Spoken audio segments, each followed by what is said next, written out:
Hello, it's Craig Valine here, your independent business advisor for Glazer Kennedy Insider Circle here in the Los Angeles area. Today we're on the Cplus call for August, and the topic today is how to effectively use direct mail the Dan Kennedy way. First, want to just welcome our Chapter Plus members and our Mastermind VIP members. Welcome to the call. If you have questions regarding this topic after the webinar, this is not a live call, meaning I cannot take questions during this. The recording device in which I was using is not as effective from my home office as I would like, so I'm pre-recording this, and any questions that you have or any help that you need, I'm going to direct you to give me a call. Give me a call on my cell phone, 626 802 8009. Now, I don't give that number out to everybody, so use it sparingly. Please call me if you have specific questions related to this topic, okay?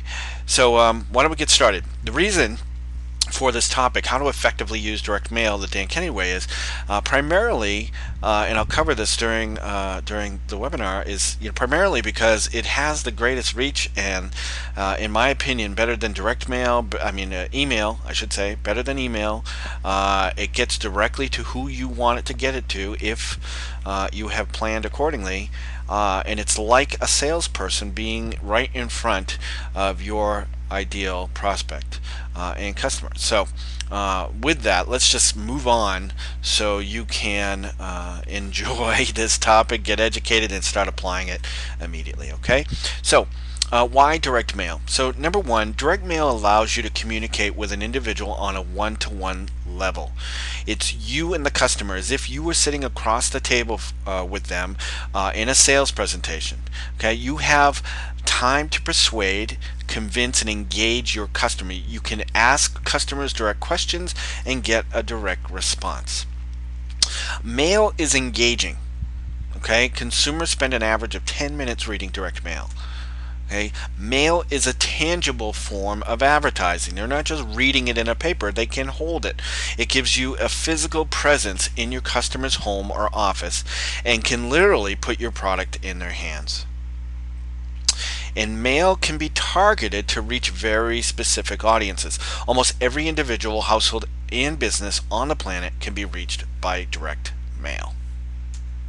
So there's 4 types of direct mail, and first one is direct sales. Okay, that is, you're sending a piece of direct mail and you're asking for them to take an action to order something, okay, to buy something right then and there, just as if you were going to sell face to face, belly to belly, sitting across the table. Okay, that's one type of doing it. Okay, another way is lead generation. That's asking for an inquiry, which really means it's generating interest. It's getting someone to wave their hand, flag their hand, and say, I'm interested, I want a little bit more information before I'm committed to buy. Third way is third-party endorsements, okay, such as what we call host beneficiary deals. That's where someone who also caters to your customer might send out a letter on behalf of you. You would probably have it written, you probably have the letter written for them, but they would send it out as if it were coming from them to their list endorsing you or your product. And third way is database marketing. That is mailing to your own customers over and over, offering back-end sales of products and services. Okay, so today we're going to focus on lead generation. Okay, that's asking for the inquiry.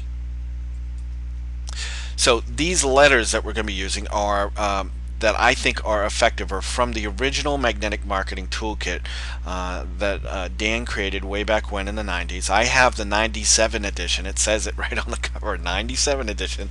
And some of these letters are the best letters ever written to generate leads. So I will share that, and I will also have the actual letters on the Chapter Plus member site. Okay, so you can download them if you do not already own them. Okay. So the late Gary Halbert said, America sorts its mail over a garbage pail in 3 ways: A pile, B pile, and C pile. A pile is personal looking. It's bills. It's expected mail, if you will. Okay, you know you're going to have a birthday. You get a birthday card. You know to open it. Okay, something comes in a personal letter. You know, in a number 10 envelope, handwritten, address and name and everything with a return address. You know that that's probably something you should open. Okay, bills that you get from the municipal services, that sort of thing, you're going to open that. Okay, that's A pile.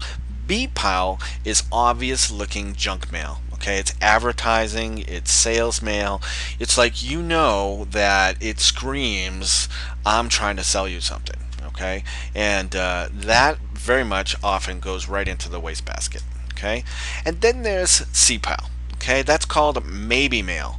It's like, I don't know what this is, but I'm interested enough to open it. Okay, so we want to be in either the A pile primarily, or at worst the C pile. We don't want to be in the B pile. Okay, that's the me too, boring, same as everything, everybody else type of mail. We don't want our stuff to look that way. So Dan created this system called Welcome Guest versus Annoying Pest, and that's when you want to create your your direct mail piece to look like A pile material. Okay, because the number one most important thing is getting your envelope opened. Okay, and the second most important thing is getting your direct mail letter, your sales letter, your direct mail piece read. Okay, so welcome guest begins with this. You get qualified prospect to ask for more information from you. So if you've done your homework ahead of time, you've gotten a qualified list of customers or prospects that you can mail to, and by how you've written your letter, you can qualify them to say this is who it's for and this is not who it's for. So you get those people who it's for to ask for more information from you. Okay, number two, you send them information that sells you and sells the appointment. Okay, one way to do that is to send what Dan calls a shock and awe kit. I call it a holy crap kit, because they're expecting just some information, right? But then they get this package of some sort and they go, holy crap, I wasn't expecting that. Shock and awe kit, it produces the same result. It's like, wow, this is incredible. But everything in that kit is meant to position you as the obvious choice for solving your prospect's problems. Okay, but ultimately it gets them to sell the appointment to meet with you. You don't want to follow up necessarily by phone. Okay, you want to wait for them. Okay, you can follow up if you wish by mail through a sequence of mailings, but I wouldn't call them, because then you're seeking them out. The whole purpose of Welcome Guest versus Annoying Pest is getting them to seek you out rather than you hunting them down. Okay, so you want to wait. Now you can send another sequence of direct mail, another letter, reminding them, hey, about a week ago I sent you a letter making this offer for this free information. If you'd still like to take advantage of it, I'll also include this bonus, da da da da da. Okay, remember, you want them to seek you out, because when they seek you out, you have all the control. You want the control to guide them through a logical process that gets them to the conclusion that you're the one they should do business with. Okay, and number four, of course, you go in as a welcome guest versus somebody keep on bugging someone. Hey, I used to do this in sales. You inquired about something, and I'm just following up. Do you want to do it? Do you want to do it? Do you want to do it? My boss says I can reduce my price. It's annoying to those people. You want people to come to their own conclusion that you're the one they should be doing business with. So we're going to keep it simple. Ask yourself, is your prospect experiencing right now pain plus urgency? Or what Eben Pagan calls a rational passion. Okay, because if at that time they are in desperate need for what you have to offer, they're going to respond quick. Okay, so there are certain ways to know that, right? So we know through, let's say, something we hear on the news or something we read about in an article, we identify that our target market is suffering from this particular problem. We know that they are probably experiencing pain plus urgency. Versus if we're trying to sell them something that they don't necessarily need right now, because there's no urgency, but maybe they want. Okay, so the best way to get your prospect to react now is to associate what you have to offer with their pain and urgency. Okay.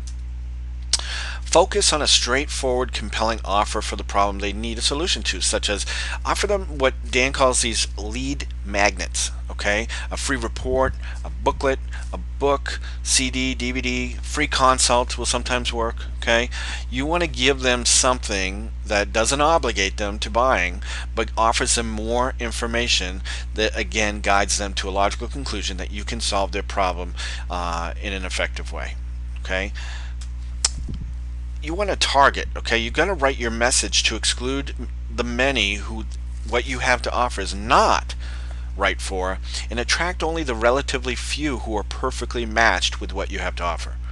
Okay, your product and or service are not for everybody, so why not just stop the looky-loos up front and say, look, if you're this kind of person, if you're going through this may not be for you. However, if you're this type of person, this is perfect for you. Okay, just tell them right up front. Don't deal with people who aren't qualified. So if direct mail hasn't worked for you in the past, it's either poor list selection, meaning you did not segment your list as effectively as you possibly could. That is the most common problem with people who have used direct mail and it's failed. Or it's a poor marketing message. Okay, if you just don't have any compelling reason to do business with you, or you're trying to sell everything in a one-page letter, you just haven't done it right. Okay, and here's the last one. If it's your own customer list, it could be a signal that they don't like you, trust you, or something else is up. Okay, so with that, you've got to have a relationship with your list. If they think you're just another blank, if you're just another salesperson, or you're just another business in town, and you don't have that solid relationship with them, they're not going to buy anything. So it's important that you create a sense of community, a sense of family with your list. Communicate with them often, communicate with them, and share personality and copy, as Dan says, which by the way is a great course. If you have not purchased that from Glazer Kennedy, I know they have, I don't know if they still have the deal of the week, but get it if you can, because it's a phenomenal 2-hour course. It's just a 2-hour recording of Dan speaking at the super conference, and it reveals why that creates such a powerful connection. Okay, because ultimately they will buy from you because of the problem that you solve for them, but ultimately they will stay with you over time because of the connection they have with you. Okay, so if you don't own creating personality and copy, I would definitely get that. So you got to segment. You got to match copy and offers to specifically whom it speaks to. Okay, so there can be offers to the entire list, or there can be offers just to particular people in the list. Okay, you can send offers to your high response, I guess we'll say highly responsive buyers. Okay, so if you have people who always buy no matter what, create a message just for them. If you've got people who don't buy, you can create a low entry point for them to get in and actually start buying. You don't have to communicate the same message all the time to the entire list. You can segment, pick out who you want to communicate with. Just women, just men. Two things to know about segmenting when you rent a list. Okay, number one is selects. That's choosing specific items you want in the list. Okay, so that could be they are male, they earn a certain amount of money, they live in, they are subscribers to certain magazines. Okay, overlays are multiple qualities in segments. Okay, so it's when you have multiple things that you want to do. Like for instance, Dan talked about writing a sales letter to pet owners. Okay, so he wanted them to be between a certain age. Okay, they were middle-aged women, and they were women, right? Middle-aged women who had a certain income, or lived in a certain neighborhood. They subscribed to this magazine. They also belong to PETA or something to that effect. Okay, so you want to make sure that you have every possible quality that you're looking in to get the highest response. You can't just say I want men and women who live in those zip codes and they earn over $100,000. That's not quite enough. Okay, think about really what are the commonalities between your current customers right now, the ones who are responsive, and find out as much as you can about them. What do they read? What do they listen to? What do they watch? Where do they go? What associations do they belong to? Do they have children? Do they have pets? Do they earn a certain income? Do they work? Are they married? Does their spouse work? Etc. Etc. You need to know as much as you can to get the highest response. So, what matters when using direct mail? Well, 20% is the list. 20% is the product service appropriateness to the list, meaning is it relative to them? Is it timely? Okay. 20% is strength of offer. Is it a compelling offer? Meaning, would I be a fool not to respond to that now? 20% is believability. Is this offer believable, or there's got to be some catch? It's got to be believable. And 20% is creative in the copy. Okay, that is your persuasiveness in writing copy, the formula that you use. I use problem, agitate, solve formula a lot. Here's the big problem you might be facing, and here's what's worse if you don't take advantage of it, but I have a solution. Here it is. Okay, how you use copy doodles or copy cosmetics to enhance things. Those things matter. You can't just wing it. But I will say this. It's better to do something rather than nothing. Okay? Even if it's not perfect, it's better to do something than nothing. Okay? The people who do nothing are paralyzed with fear or make excuses. Just do something, because chances are you got one of these right. So, do something. That's the most important part. Okay? So what's a good response rate? Okay? Here's what Dan says, and I believe this. Response rates don't matter so much. Okay, dollars returned on dollars spent matter. Okay, that's called return on investment. Only a percentage even gets delivered in the first place anyway. Okay, so if you send out 1,000 pieces, do you think 1,000 pieces are actually going to reach their destination? No, for many reasons. Number one, people move. So even if you have a very current list, people can move. Okay, so a high percentage are going to move. Number two, the post office, do you know how many pieces of mail go through the post office every day? I mean, I can't even tell you. Millions, if not billions. So they get delayed and sometimes make mistakes. Okay, sometimes it goes to the wrong zip code, it goes to the wrong people, sometimes it gets dropped on the floor. Okay, I got something back in my mailbox recently. It was a newsletter I sent out last December. Where the heck has it been? It should have come back to me. So you have to know that response rates don't necessarily matter. Dollars returned on dollars spent matter. Okay. If you spend $1 on marketing, you want to get back $2 or $20 fast. That can be accurately traced back to the first dollar spent. Okay, you do not spend any dollar that does not directly and quickly bring back $2 or $20. So here's some list resources if you don't have them. SRDS is Standard Rate and Data Service.com. Okay, they have lists basically of all the lists that are out there that are available. You can either do the research on their website, or you can give one of their reps a call, and they will help match your needs the very best they can. Melissa Data, Macromark.com, Nextmark, InfoUSA, and again, compiled lists are not the most accurate, okay, because who knows where they're getting that information. It could be relevant, it might not be relevant, but there's going to be probably a significant percentage of wrong data on there, so you got to be careful. Okay. And then if you do just business to business, Spoke Masterfile and World Data are good resources. Okay, components of a good sales letter. It must get the reader's attention with a powerful headline, no doubt.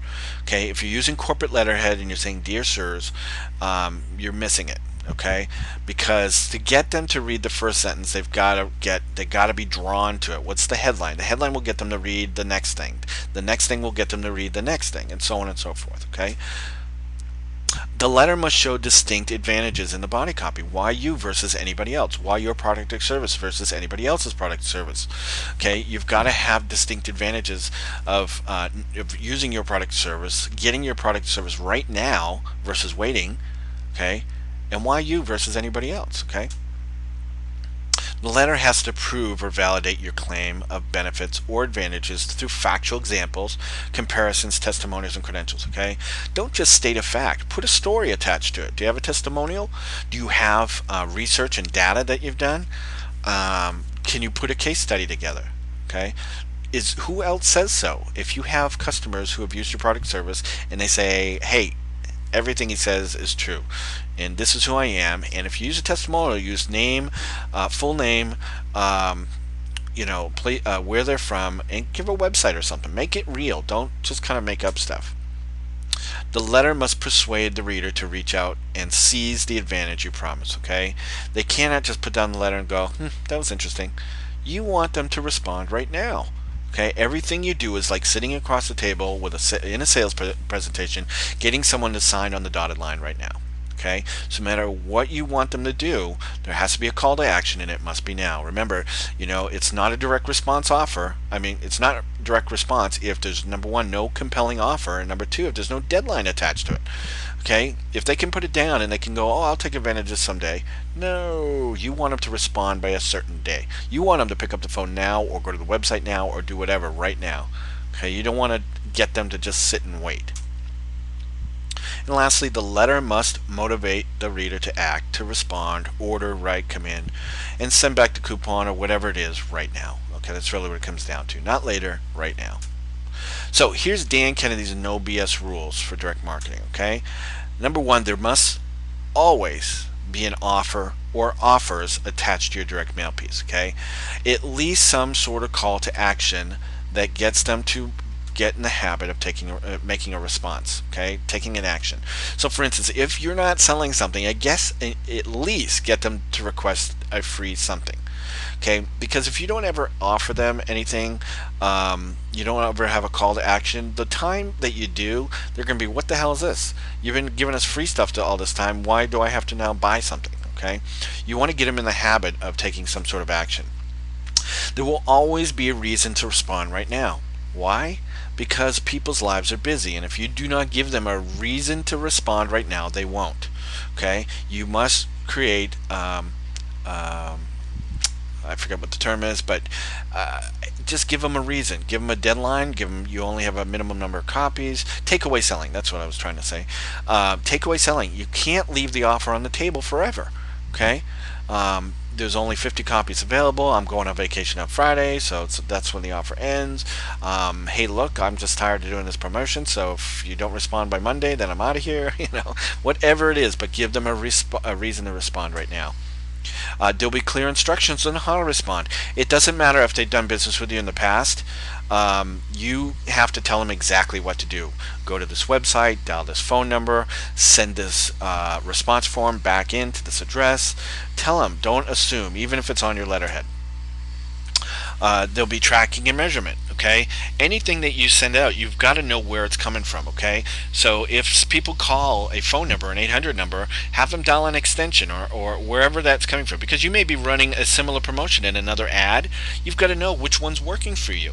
You can't just assume that you're going to know where it's coming from, which one's working, right? So always have some sort of device, whether it's mailing back a coupon or something like that. You can tell with the coupon has some sort of device on it that can tell you a code, or if they call up on the phone, they can ask for Alice from one media, or from another media it's asked for Mary, from another one, whatever. Okay, you always want to be able to track and measure what you're doing to make sure it's working for you. Whatever brand building that occurs will be a happy byproduct, not bought. Okay, branding is for $1 million companies. If those people want to do it and they have the budget to do so, just to get their name out there and not actually sell anything, let them do it. But we are entrepreneurs, we're small business owners. Every dollar spent has to produce a result. Okay, so branding is a byproduct, it's not our primary purpose. There will be follow-up. Guess why? People's lives are busy, and also life is a moving parade. Okay, they may not need your product or service right now, but someday they might if you've targeted your list. So don't give up on them. You have to follow up. If they're reading your letter and they go, this is awesome, I want this, but all of a sudden they get a phone call from their mother that says, hurry, come over to the house, my pipes are leaking, I need your help. Urgent other things in their life, personal items, can take over what you have to say. Okay, they don't care that you want to make sales. They care about their lives. When it's relevant to them and they have time to respond and it's immediate for them, they will do it. Pain plus urgency, remember, or an irrational passion. Follow up. There will be strong sales copy, not vague hyperbole.